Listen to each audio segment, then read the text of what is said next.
Hi, everybody. Welcome. Today is day 3 of the Tools for Perseverance, and we're talking about hope this week. And I'm so excited to get into today's tool. Let's get started. So, as I mentioned, we're going to start each of these sessions with a quote about hope. This one comes from Christopher Reeve, the actor who played Superman in the television and movie series, and he suffered an accident in which he suffered a spinal cord injury and lost significant function for the remainder of his life. He says, once you choose hope, everything is possible. We talked last week about how those with spinal cord injuries have shown significant improvement in the quality of life that they report when they score high on hope. And last week we talked about the first of the 4 steps for hope. So if you'll remember, hope is made up as a skill made up of 4 steps. The first step is have goals, hone those goals, and have goals. The second step that we're going to talk about today is open your mind. The third step is plan your success. And the 4th step is enjoying the journey. And so let's get going today about opening our minds. Let's talk about pathways. So we have these goals in mind, these goals that we're seeking towards. And remember, hope is the skill of persevering towards our goal, regardless of barriers and roadblocks that come into our path. With a sense of agency, right? With a sense of power. So we're going to keep going towards our goals, regardless of barriers that come into our place, with a sense of agency. That necessitates us to have the ability to create multiple pathways to reach our goals. Let me give you an example. I'll start with a personal example, then we'll talk professional examples. So let's say that you wanted to, you decided that you were at the time of your life where you would like to become a parent, right? You want to have a child. Well, there's 101 different ways to have a child. There's obviously the traditional experience of pregnancy. There's also in vitro fertilization. There's surrogacy. There's international adoption. There's domestic adoption. There's foster care. There's 100 different ways that one could become a parent, right? If that's your goal, to become a parent, there are a bunch of different ways, but you might start off with just that one goal, right? So when I was in my 20s, I started off with the one goal of wanting to have a baby. And when it turned out, oh, my dog Sally is here. She came to visit. She's found a pathway into my office space. So, but in my 20s, when I found out I was not able to get pregnant, I had to start getting creative about what other pathways could drive me towards being a parent. I considered surrogacy, I considered IVF, I considered all the different pathways. I decided to move towards adoption, but even within adoption, I was rejected from a adoption agency, later to find out that they were actually closing as an institution. But it seemed like all the pathways were closing off before me, right? Every single way that I could think of kept closing down. International adoption was too expensive for me at the time.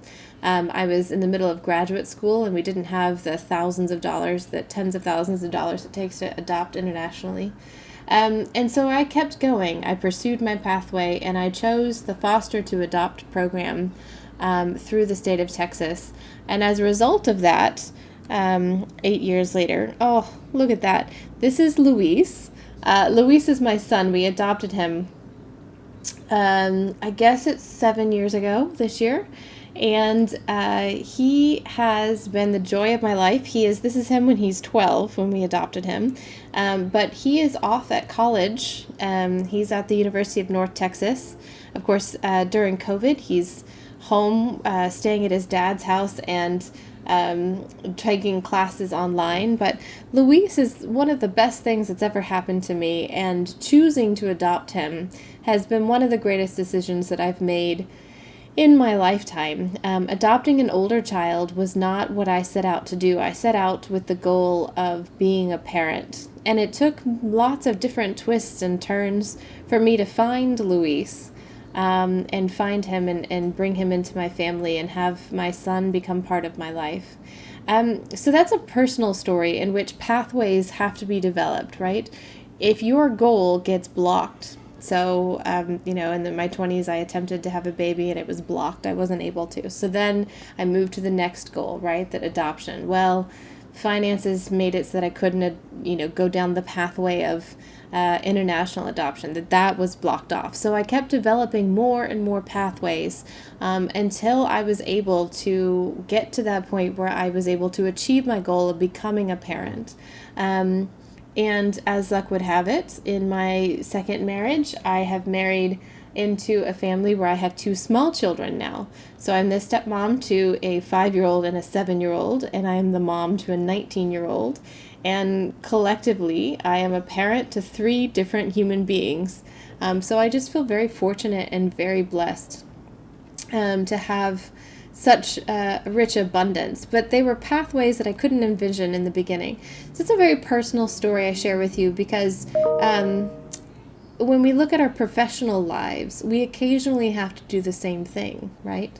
We occasionally have to strive for a goal and then try to figure out other pathways when those pathways get blocked. It's important to grieve the loss of the pathways that get blocked off, right? So I'll give you a professional example for this. I worked for 5 years after my undergraduate before I went back to get my master's. And when I was applying to doctoral programs, I actually applied to several, and I was one of the finalists for a new sociology and health program at Rice University. And I was one of the 3 finalists. So on that day, I went and I had a giant interview. It lasted 2 days up at Rice campus, getting to know the faculty. There were only 3 of us. Like I said, that were the finalists for 2. There were 2 of us. 2 of the 3 were going to be chosen. And I went through that interview and I was not chosen. So I was the 3rd person and I was not chosen.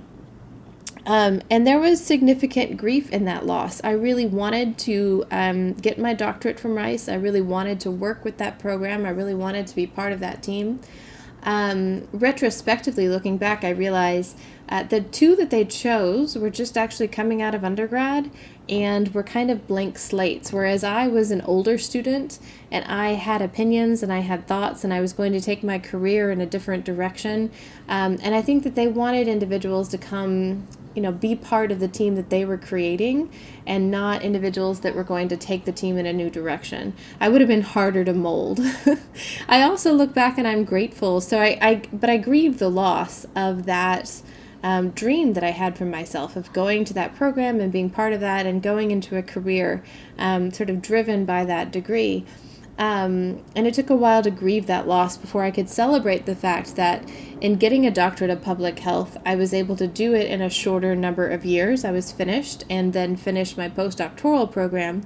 By the time I would have been done at Rice, I would have been done around the same time that I had finished my postdoctoral program with the VA. So my career has taken a lot of twists and turns, but helping to figure out new pathways for where I was going includes grieving the loss of a particular pathway that you thought that you were going to go down.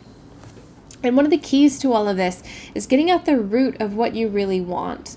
Going back to the personal example, if I had said what I really want was to have a baby and then that got blocked, right, to make a biological child got blocked, then there would have been no path forward, right?